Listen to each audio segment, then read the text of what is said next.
Supervision and evaluation are very separate.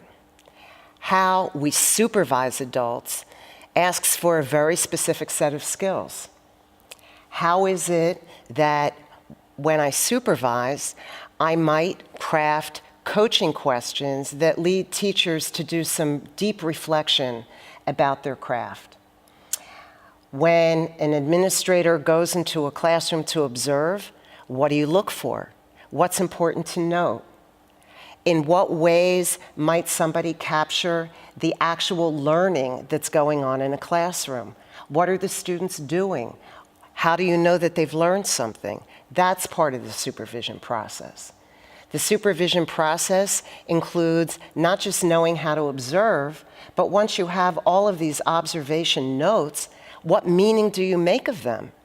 And how do you crystallize that actually into a written document, an informal observation report, a formal observation report? In what ways does a supervisor foster walkthroughs? What do you look for? How do you note that? What kind of feedback do you give?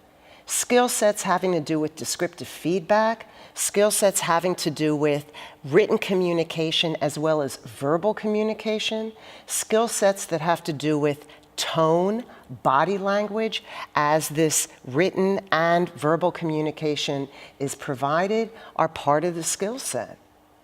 Supervision is about fostering growth. Ideally, evaluation is a subset of a growth process. Ultimately, people are evaluated.